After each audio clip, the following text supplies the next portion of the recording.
Hello बच्चों, कैसे आप लोग। मैं आशा करता हूं कि आप लोग बहुत अच्छे होंगे। और मैं फिर एक बार हम अपने चैनल पर आप लोगों को बहुत बहुत स्वागत करते हैं। और आज मैं आप लोगों को 2012 में पूछे गए matric exam math objective question और उनके आंसर बताने जा रहा हूं। इसके पहले मैंने 2011 में पूछे गए मैथ ऑब्जेक्टिव क्वेश्चन बता चुका हूं। आज मैं आप लोगों को बताने जा रहा हूं 2012 एनुअल एग्जाम में यानी प्रथम सिटिंग में पूछे गए प्रश्न और उनके उत्तर। तो आइए देखते हैं। ये मेरे हाथ में क्वेश्चन बैंक है, ये आप लोग भी निकाल लीजिए और मेरे साथ हिसाब करिए और हिसाब पर करके उसका उत्तर को ढूंढने का प्रयास कीजिए। तो आइए पहला क्वेश्चन हम लोग पढ़ते हैं।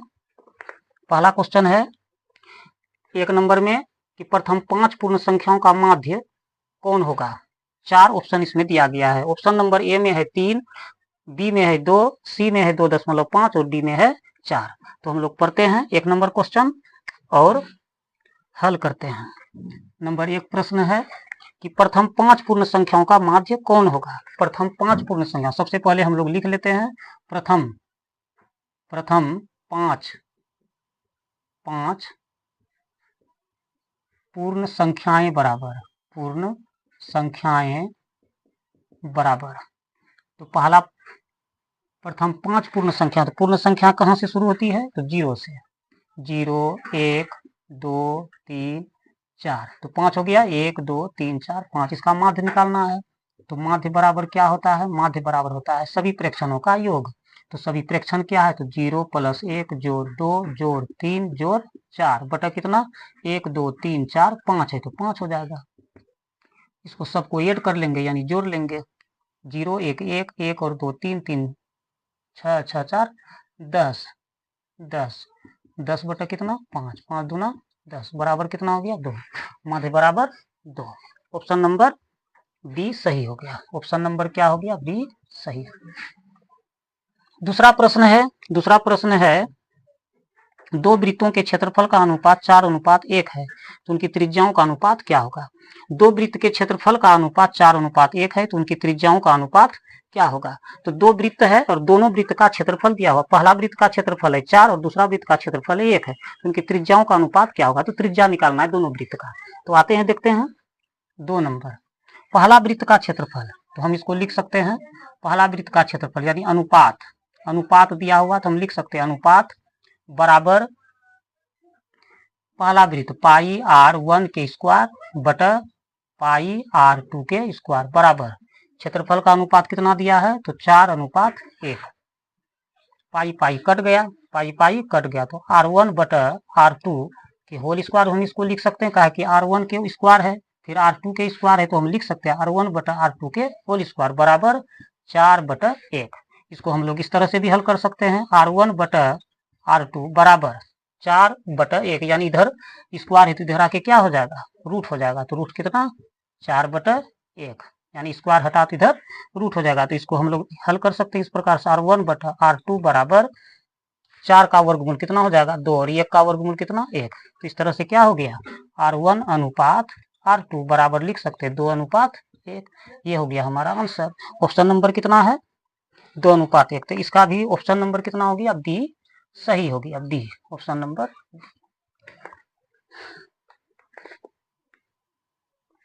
3 नंबर में कह रहा है 3 नंबर, आइए देखते हैं। यदि tan थीटा बराबर √3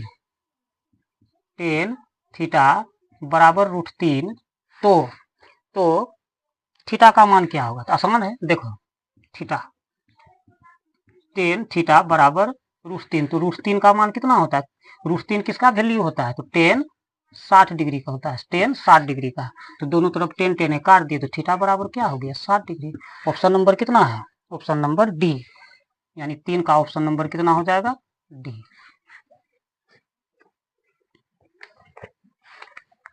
4 number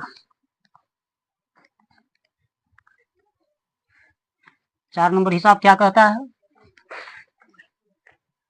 cos 60 degree plus 1 cos 60 degree बटा cos 60 डिग्री प्लस 1 फिर बटा cos 60 डिग्री माइनस 1 का मान निम्नलिखित में से कौन सा होगा।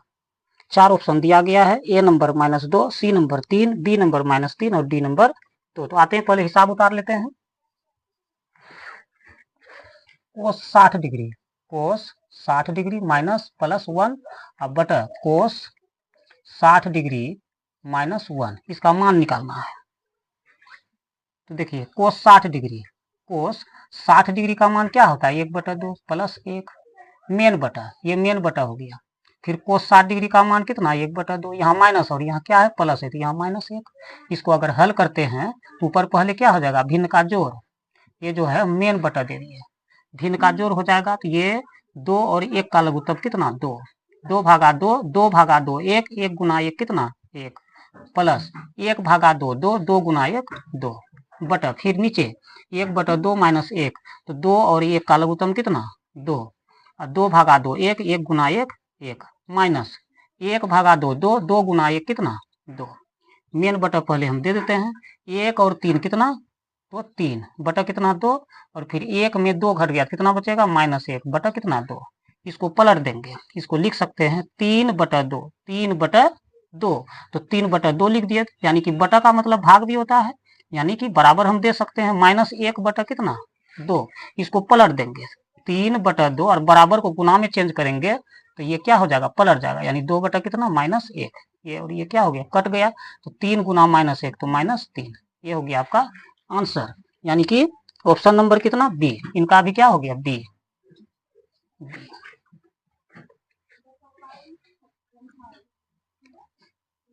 पांचवा नंबर हिसाब है, यदि अल्फा और बीटा बहुपद एफ एक्स बराबर x square plus x plus 1 के मूल हो तो 1 बटा अल्फा प्लस 1 बटा बीटा का मान क्या होगा, 1 बटा अल्फा प्लस 1 बटा बीटा का मान क्या होगा। तो देख लेते हैं, पहले एफ एक्स उतार लेते हैं, एफ एक्स दिया गया है कितना, एफ एक्स दिया गया है x square plus x plus 1, और दिया है यहाँ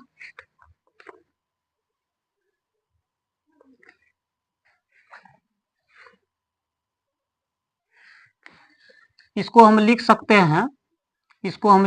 हैं, ए बराबर 1, बी बराबर कितना 1 और सी बराबर कितना 1, सबका मान 1 1 है, ए बराबर 1, बी बराबर 1, सी बराबर 1, कुछ नहीं तो 1, कुछ नहीं तो 1, 1 ऑलरेडी है 1 दे दिए।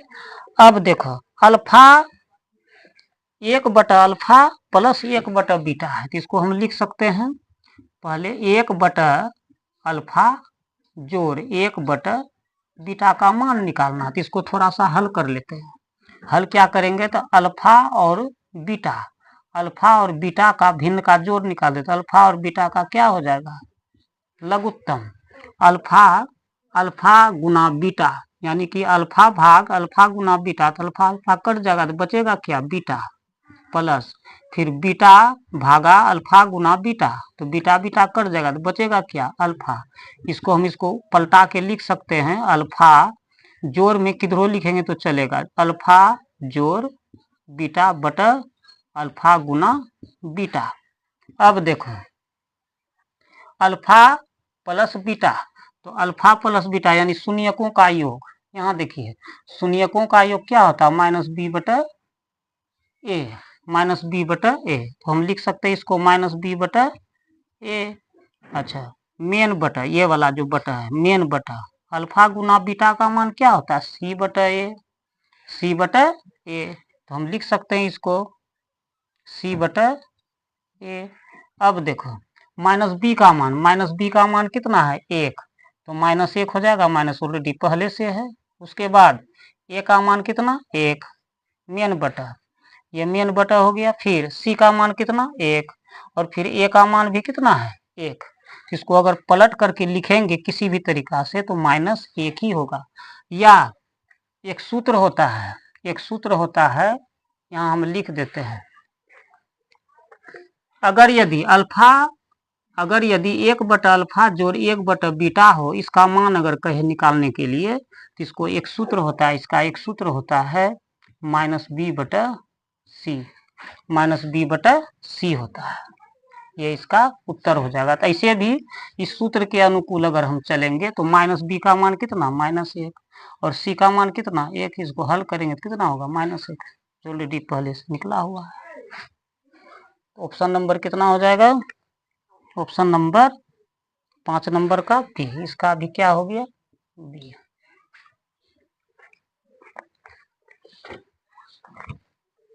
छठा हिसाब क्या है? आप लोग भी क्वेश्चन बैंक निकाल लीजिए और एक एक हिसाब को मिलाइए और बनाते जाइए। एक द्विघात बहुपद के मूलों का योगफल तथा गुणनफल क्रमशः 2 तथा -15 द्विघात बहुपद है। तो कौन है? इसमें 4 गो ऑप्शन दिया गया है, कौन सा है? तो सबसे पहले 6 नंबर। 6 नंबर क्या दिया है? तो शून्यकों का योगफल। शून्यकों का योगफल दिया गया, तो हम लिखेंगे शून्यकों का योगफल यानी कि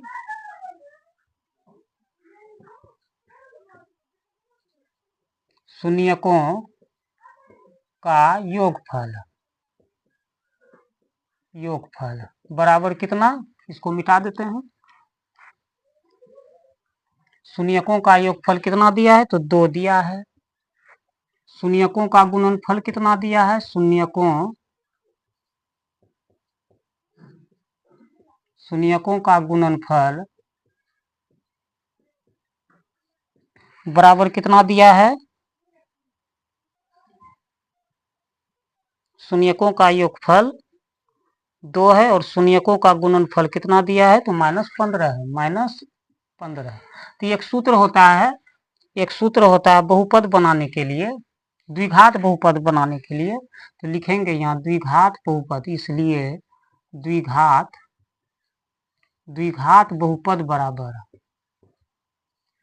बहुपद बराबर सूत्र होता है x² माइनस अल्फा जोड़ beta into x plus alpha गुना बीटा बराबर 0। इसको जो है ना, इसको हम ऐसे भी लिख सकते हैं, ये जो मान है 2 अल्फा जोड़ बीटा का मान है ये, और ये जो -15 है इस किसका मान है? अल्फा गुना बीटा का मान है, जो हम लिख दिए हैं। एक है अल्फा जोड़ बीटा, एक है अल्फा गुना बीटा। इसको हल करेंगे, x² माइनस अल्फा जोड़ बीटा का मान क्या है? तो 2 इंटू एक्स प्लस अल्फा गुना बीटा का मान कितना है? तो -15 बराबर 0। तो इसको लिख सकते हैं x² माइनस 2 गुना एक्स कितना? 2x प्लस गुना माइनस -15 बराबर क्या? 0 बराबर 0। ऑप्शन में मिला लेंगे कौन सा सही है। तो ए नंबर में x² प्लस 2x प्लस 15 ये तो नहीं होगा। बी नंबर में है x² प्लस 2x माइनस 15, तो ये हो जाएगा।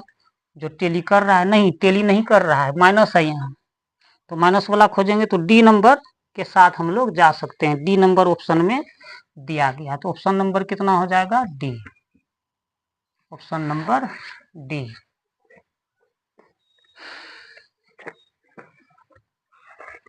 क्वेश्चन नंबर 7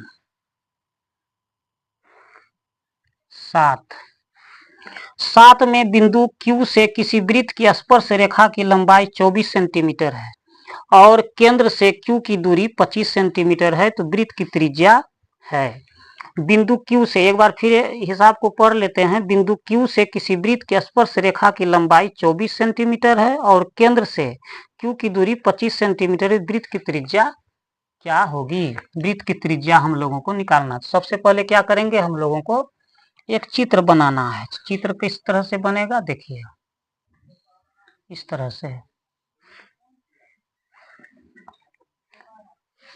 Q, बाहर एक बिंदु है Q, यहाँ Q, थोड़ा और ऊपर कर लेते हैं Q यहाँ, और यहाँ से स्पर्श रेखा है एक, और फिर केंद्र से एक रेखा गया है इस तरह से, और इस तरह से ये हो गया। अब ये Q है, इसको P मान लेते हैं और इसको O, तो ये त्रिभुज हो गया POQ। और हम जानते हैं कि वृत्त के केंद्र से स्पर्श रेखा, वृत्त के केंद्र से स्पर्श जो बिंदु है वहां उसको मिलाने वाली रेखा क्या कहलाता है? त्रिज्या कहलाता है। और यहाँ जो कोण बनता है, यहाँ जो कोण बनेगा ये कितना डिग्री का बनेगा, 90 डिग्री का। इस तरह से ये क्या हो गया, समकोण हो गया, समकोण त्रिभुज हो गया।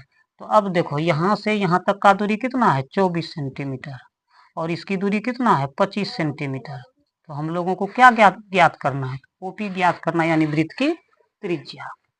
तो यहाँ एक फार्मूला होता है, ओपी बराबर, हम लिख सकते हैं, ये लंब हो गया ओपी, ओपी बराबर अंडर रूट कर्ण, ये तो बड़ी भुजा हो गया ना, समकोण त्रिभुज के सामने वाली भुजा क्या होता है, कर्ण होता है, तो ये कर्ण हो गया। इसको लिख सकते हैं कर्ण स्क्वायर ओपी, यानी लंब बराबर, यानी लंब स्क्वायर बराबर कर्ण स्क्वायर माइनस आधार स्क्वायर। तो यहाँ रूट, यहाँ स्क्वायर नहीं है तो यहाँ क्या हो जाएगा, रूट हो जाएगा। तो यहाँ लिख सकते हैं 25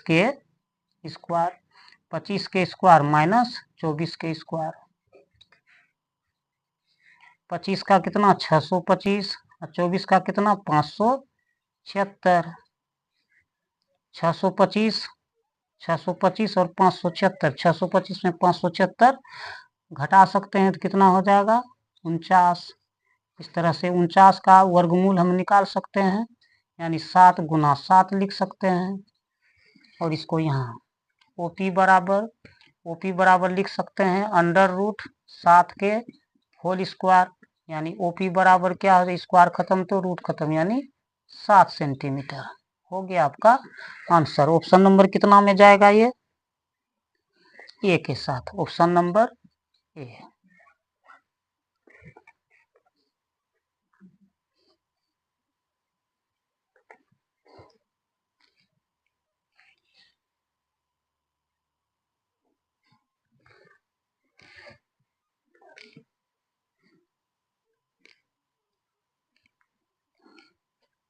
अगले हिसाब की ओर हम लोग जाते हैं। 8 नंबर,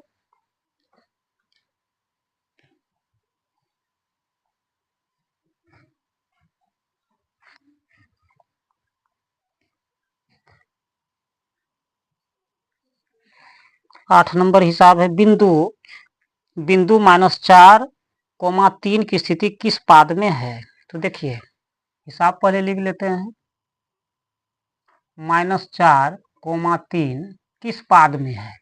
किस पाद में का मतलब हो गया कि किस चतुर्थांश में है। तो हम लोग चतुर्थांश बना करके देखते हैं। चतुर्थांश इस तरह से होता है, चतुर्थांश इस तरह से होता है। इसको x, इसको क्षैतिज रेखा बोलते हैं, इसको लिखते हैं x डैश, y डैश। यहाँ जो होता है, यहाँ ये प्लस होता है। यहाँ जो होता है, यहाँ लिखते हैं 1 2 3 4, यहाँ भी 1 2 3 4। तो ये क्या हो जाएगा, पहला वाला भुज और दूसरा वाला कोटि। तो ये प्लस का हो गया। और इधर फिर पहले क्या होता है x, यानी x इधर माइनस में होता है तो माइनस, और फिर y प्लस। और यहाँ क्या हो जाता है, यहाँ होता है क्या, यहाँ होता है माइनस और माइनस, सॉरी यहाँ कोमा हो जाएगा, माइनस और माइनस। और यहाँ क्या हो जाता है, सबसे पहले प्लस हो जाएगा और फिर माइनस हो जाएगा। तो ये हो जाएगा पहला चतुर्थांश, ये हो जाएगा दूसरा, ये हो जाएगा तीसरा, और ये हो जाएगा चौथा। तो हमारा क्या है, -4 है, तो -4 किस में दिखाई दे रहा है, -4 इसमें, और प्लस ये जो 3 है ये y है, तो y कितना प्लस में है। तो ये हो गया, यानी दूसरा हो जाएगा। तो उत्तर हम लिख सकते हैं ऑप्शन नंबर किस, द्वितीय यानी बी के साथ हम लोग जा सकते हैं, बी यानी दूसरा चतुर्थांश, यानी दूसरे पाद में। क्वेश्चन नंबर 9 क्या है, निम्न में से कौन परिमेय संख्या है। 9 नंबर, निम्न में से कौन परिमेय संख्या है। तो √3 ए नंबर में दिया है √3। तो हम लोग जो है 2.2 में, सॉरी 1.3 में पढ़े कि √3 एक अपरिमेय संख्या है, तो ए नंबर नहीं होगा। ऑप्शन नंबर बी में 2√2 बटा √2 है, यानी कि बी नंबर जो ऑप्शन है, 2 √2 है, और फिर बटा कितना है √2। तो हम लोग जो है इसको और इसको कटा सकते हैं, तो 2 बच गया ना। 2 क्या है? एक परिमेय संख्या है। तो ऑप्शन नंबर बी के साथ हम लोग जा सकते हैं, ऑप्शन नंबर बी के साथ जा सकते हैं। सी नंबर अगर देख लेते 4 प्लस अंडर रूट 5 है, तो हम लोग जानते हैं कि 4 परिमेय संख्या और अंडर रूट 5 क्या है? अपरिमेय संख्या है। और ये चीज जानते हैं हम लोग कि एक परिमेय संख्या और एक अपरिमेय संख्या का योगफल एक अपरिमेय संख्या प्राप्त होता है, और एक परिमेय संख्या और एक अपरिमेय संख्या का घटावफल एक अपरिमेय संख्या प्राप्त होता है, और फिर एक अपरिमेय संख्या और एक परिमेय संख्या का गुणनफल एक अपरिमेय संख्या प्राप्त होता है, और भागफल भी एक परिमेय संख्या और एक अपरिमेय संख्या का भागफल भी एक अपरिमेय संख्या प्राप्त होता है। तो इस तरह से सी भी नहीं होगा, और डी में जो है अंडर रूट 6 है, ये तो होगा ही नहीं। चलिए अगले हिसाब की ओर हम लोग चलते हैं। हिसाब नंबर है 10। निम्नलिखित में से कौन बहुपद नहीं है? निम्नलिखित में से कौन बहुपद नहीं है? 10 नंबर में कह रहा है निम्नलिखित में से कौन बहुपद नहीं है। तो देखते हैं, ये नंबर में दिया गया है। ये नंबर में हिसाब हम लिख करके दिखाते हैं। ये नंबर में under root 5 x square minus 3 under root 2 फिर एक्स प्लस कितना 4, ये हो गया। ए नंबर ऑप्शन में दिया गया है। बी नंबर में दिया गया है क्या? बी नंबर में दिया है 1/4 एक्स पर power 3 minus 3 x square plus 1 under root 3 x plus कितना 2। सी नंबर में दिया गया है कितना? तो एक्स प्लस 1/x, और डी नंबर ऑप्शन में दिया गया है क्या? 3x square minus 4x plus 5 plus under root 5। इसमें हम लोगों को देखना है कि कौन बहुपद नहीं है। तो देखिए, बहुपद नहीं होने का शर्त है क्या? अगर यदि x पर पावर 2 रहे, x पर पावर 2 यानी कि अगर यदि चर मान पर पावर एक प्राकृत संख्या होता है, चर मान पर पावर क्या होता है? एक प्राकृत संख्या होता है, तो वह बहुपद होगा। और बहुपद होगा चाहे वह पावर 1 सिर्फ नहीं होना चाहिए, पावर 1 नहीं होना चाहिए, पावर कम से कम जो है 2 होना चाहिए, 2 होना चाहिए, 3 होना चाहिए, 4 होना चाहिए, 5 होना चाहिए। अगर 1 पावर हो जाता तो वह रैखिक बहुपद कहलाएगा। अब देखो, अगर यदि x पर पावर -1 हो जाए तो यह बहुपद नहीं होगा। यदि x पर पावर है ना, अगर अंडर रूट x हो जाए तो वह बहुपद नहीं होगा। अगर यदि 1/x हो जाए तो वह भी बहुपद नहीं होगा। तब मिला करके हम लोग देख सकते हैं इसमें कौन सा शर्त लागू होता है और कौन नहीं होता है। तो अंडर रूट 5 एक्स स्क्वायर है, तो यहाँ अंडर रूट जो है तो यहाँ 5 तक है, ये जो देख रहे हैं ना 5 तक है, एक्स फ्री है यानी एक्स स्क्वायर है। फिर 3 अंडर रूट 2 और एक्स में क्या है? स्क्वायर नहीं है, और प्लस 4। इस तरह से ये बहुपद है। दूसरा देखते हैं ऑप्शन नंबर बी में 1/4 एक्स पर पावर 3। इसमें भी है ना, ये जो है ये तीनों शर्त में से एक भी लागू नहीं होता है। फिर 3x स्क्वायर ये भी नहीं होता है। 1/3 एक्स फ्री है, पावर 1 है, अब प्लस 2, तो ये इस तरह से ये भी क्या है? बहुपद है। फिर सी नंबर में देखते हैं। सी नंबर इसको ध्यान से देखो, इस वाला नियम को फॉलो कर रहा है, इस तरह से ये बहुपद नहीं है। दूसरा डी नंबर ऑप्शन देखते हैं, एक्स स्क्वायर ये तो है, ये भी फ्री है, पावर 1 है, और ये कितना है? अंडर रूट 5 है ना, तो इससे तो कोई मतलब है नहीं, अचर मान है।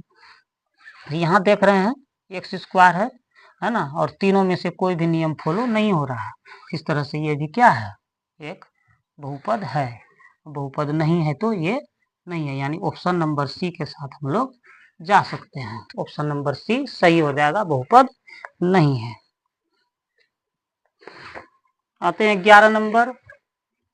11 नंबर प्रश्न पढ़ते हैं।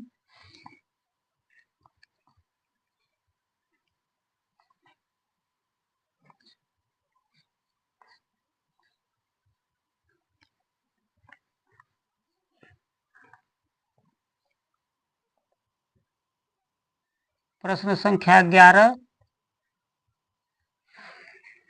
11 है under root 1 minus sine square A. हिसाब पहले लिख लेते हैं। 1 माइनस साइन स्क्वायर ए बटा 1 माइनस कोस स्क्वायर ए। इसको अगर हल करेंगे तो 1 माइनस साइन स्क्वायर ए को हम लिख सकते हैं, 1 माइनस साइन स्क्वायर को हम ए को लिख सकते हैं कोस स्क्वायर ए, बटा 1 माइनस कोस स्क्वायर ए को लिख सकते हैं साइन स्क्वायर ए।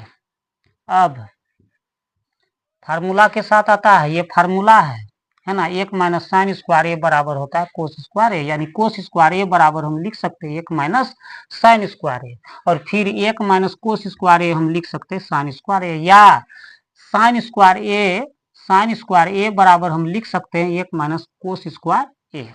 तो अब देखो, कोस स्क्वायर ए बटा साइन स्क्वायर ए को हम लोग लिख सकते हैं कोट स्क्वायर ए, और कोट स्क्वायर ए को हम लोग लिख सकते हैं, यानी कि कोट स्क्वायर ए, यानी स्क्वायर है तो स्क्वायर हटाएंगे तो क्या हो जाएगा, रूट हट जाएगा, तो हम लोग लिख सकते हैं कोट ए। तो ऑप्शन नंबर किससे टेली कर रहा है, नहीं है, खाली स्थान है, तो ये हमारा उत्तर हो गया। ये जो है ना हमारा उत्तर हो गया, खाली स्थान है, खाली स्थान में भरा देगा। 12 नंबर 12 नंबर तो और आसान है। कह रहा है कोस 48 डिग्री माइनस साइन 42 डिग्री।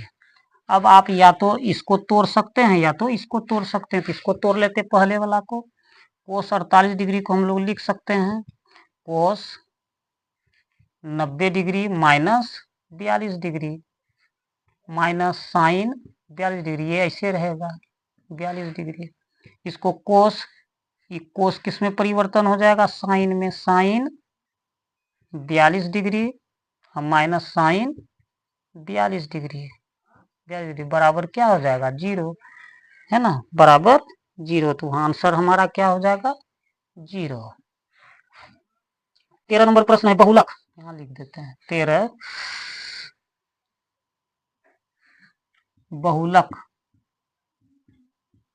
बहुलक बराबर 3 गुना खाली स्थान है, ये खाली स्थान -2 गुना माध्य। ये आपका हिसाब है, कहता है खाली स्थान में क्या भराएगा, तो एक फार्मूला होता है 3 इंटू माध्यक -2 इंटू माध्य। तो यहाँ क्या भरा जाएगा, तो माध्यक भरा जाएगा। उत्तर हो गया माध्यक, ये उत्तर हो गया आपका। 14 नंबर में कह रहा है, 14 नंबर में यदि दो त्रिभुजों के क्षेत्रफलों का अनुपात 16:9 हो तो उनकी संगत भुजाओं का अनुपात होगा। यानी कि यदि दो त्रिभुजों के क्षेत्रफलों का अनुपात 16:9 हो तो उनकी संगत भुजाओं का अनुपात होगा। तो ये 10.1 से 10.4 में हम लोग पढ़े थे, क्या पढ़े थे,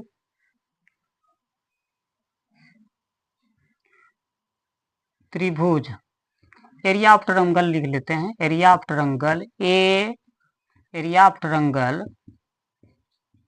ए बी सी बटा area of triangle D E F बराबर ए बी के स्क्वायर बटर डी के स्क्वायर। इसको अब हम लिख सकते हैं, किस तरह से लिख सकते हैं, हिसाब सही है ना। यदि दो त्रिभुजों के क्षेत्रफलों का अनुपात 16:9 हो तो क्षेत्रफल दिया गया है, तो क्षेत्रफल के जगह में क्या दिया गया है, तो 16:9 है। तो एरिया ऑफ ट्रायंगल एबीसी कितना है, 16, और एरिया ऑफ ट्रायंगल डीएफ कितना है, 9, बराबर कितना, इसको लिख सकते हैं ए बी बटा डी के होल स्क्वायर। तो इसको अब लिख सकते हैं 16 बटा कितना, 9, बराबर ए बी बटा क्या, डी, इधर स्क्वायर खत्म तो इधर क्या हो जाएगा, रूट, इधर क्या हो जाएगा, रूट, यानी 16 बटा कितना, 9, 16 बटा 9। अब इसको क्या करेंगे, 16 बटा 9 को लिख सकते हैं 4 बटा 9 पर पावर कितना, 2 के होल स्क्वायर बराबर ए बी बटा डी, रूट खत्म तो स्क्वायर खत्म, यानी कि 4 बटा क्या, सॉरी 9 है तो यहाँ क्या हो जाएगा, 3, तो 4 बटा 3, तो 4 बटा 3 बराबर क्या, ए बी बटा क्या, डी। तो इसको हम लोग लिख सकते हैं ए बी अनुपात डी बराबर 4:3। आंसर ऑप्शन कौन सा हो जाएगा, ऑप्शन तो यहाँ नहीं दिया गया है, तो ये हमारा उत्तर हो गया। अगला प्रश्न देखते हैं, प्रश्न कितना हो जाएगा, 15।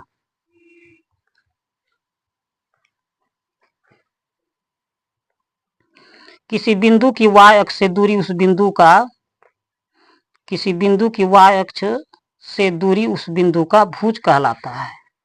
15 नंबर, हिसाब को समझना है। अगर यदि चतुर्थांश में इस तरह से है, यहाँ 0 होता है, y अक्ष से, इस अक्ष से कहाँ जाएगा, x अक्ष के पास जाएगा, और x अक्ष से कहाँ जाएगा, तो y अक्ष के पास जाएगा।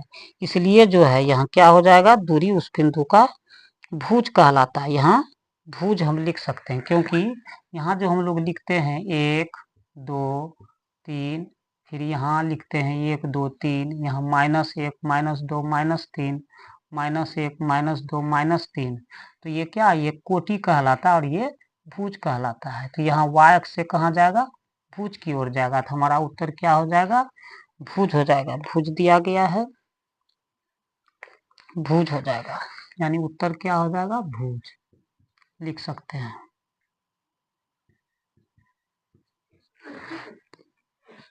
सोलह नंबर प्रश्न क्या है, 16 नंबर प्रश्न है भैया, किसी बिंदु 15,8 की दूरी मूल बिंदु से होगी। एक फार्मूला होता है √x के स्क्वायर प्लस y के स्क्वायर। तो यहाँ क्या है, x का मान कितना दिया गया है, यहाँ x का मान हम थोड़ा यहाँ हिसाब लिख लेते हैं, कितना दिया गया है, 15 और 8, 15 और कितना दिया गया है, 8, ये तो 15 का होल स्क्वायर प्लस 8 का होल स्क्वायर, 15 का कितना हो जाएगा 225 और 8 का कितना 64, 4 5 9 6 2 8 और 2 289। तो 289 किसका भी है, वर्ग किसका है, तो 17 का है। तो इसको लिख सकते, स्क्वायर खत्म तो रूट खत्म, तो कितना हो जाएगा आंसर 17। अगला प्रश्न क्या है, समांतर श्रेणी 2 7 12 ... का 10वां पद होगा, और ये क्या है, समांतर श्रेणी के रूप में है। तो आइए हम लोग इसको बनाते हैं।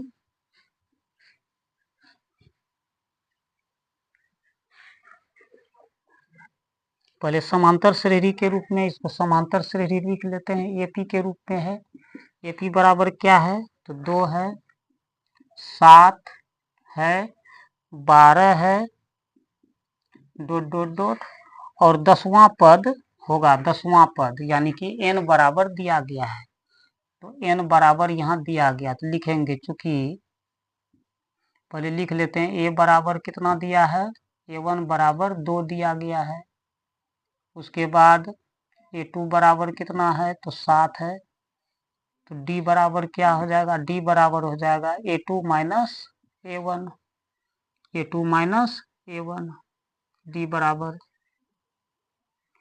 तो d बराबर क्या हो जाए, a2 का मान कितना है 7 माइनस, और a1 का मान कितना है 2, तो 2, तो d बराबर कितना हो जाएगा, 7 में 2 घटा 5, और a 10वां पद यानी n का मान दिया गया है, n बराबर क्या, तो 10 है ना, 10वां पद क्या होगा, तो हम लोगों को an का मान निकालना है, इसलिए लिखेंगे an बराबर क्या होता है, a plus n minus 1 into D, तो an तो नहीं है, n का मान दिया गया है कितना, यानी an यानी n 10, यानी कि a 10 निकालना है, तो a का मान कितना दिया गया है 2, प्लस n का मान कितना है, तो 10 है, माइनस 1 गुना d का मान कितना 5, इसको हल कर लेते हैं, 2 प्लस 10 में 1 घट गया कितना 9, गुना कितना 5,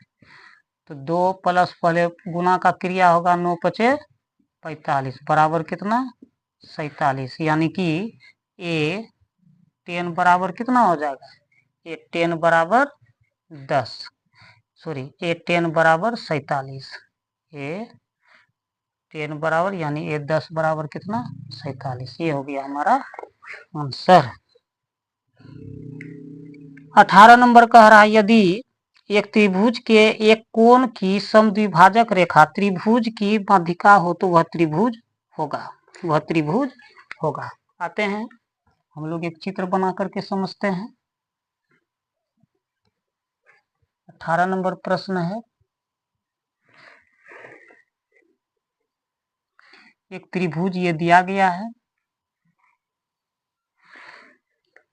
यदि एक त्रिभुज की एक कोण की समद्विभाजक रेखा त्रिभुज की माध्यिका हो तो इस तरह से एक समद्विभाजक रेखा खींचा गया, जो कि ये और ये क्या हो जाएगा बराबर, और ये कोण को 2 बराबर बराबर भाग में बांटता है, ये दो कोण को 2 बराबर बराबर भाग में बांटता है, तो ये कौन सा त्रिभुज हो जाएगा, ये हो जाएगा समद्विबाहु त्रिभुज हो जाएगा, क्या हो जाएगा समद्विबाहु त्रिभुज। आंसर क्या हो जाएगा इसका, समद्विबाहु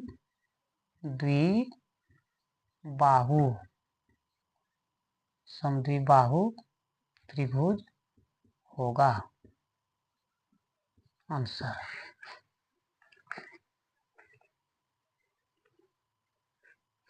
19 नंबर में कह रहा है, 19 नंबर में कह रहा है क्या, तो 19 नंबर में पाई एक संख्या, तो पाई क्या है, पाई एक अपरिमेय संख्या है, तो लिख देंगे इसका आंसर क्या हो जाएगा, अपरिमेय संख्या, अपरिमेय संख्या, अपरिमेय संख्या।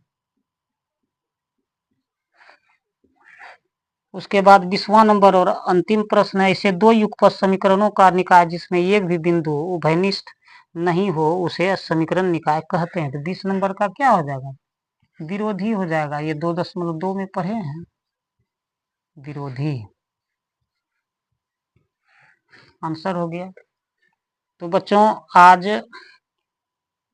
2012 ऑब्जेक्टिव क्वेश्चन हमने खत्म कर दिया, अब कल जो है फिर हम 2013 का प्रश्न ऑब्जेक्टिव लाएंगे, और मेरा चैनल को सब्सक्राइब कीजिए और दोस्तों के साथ भी शेयर कीजिए, ताकि हमको भी प्रोत्साहन मिलता रहे, और लाइक कमेंट जरूर कर दीजिएगा। चलते हैं तब।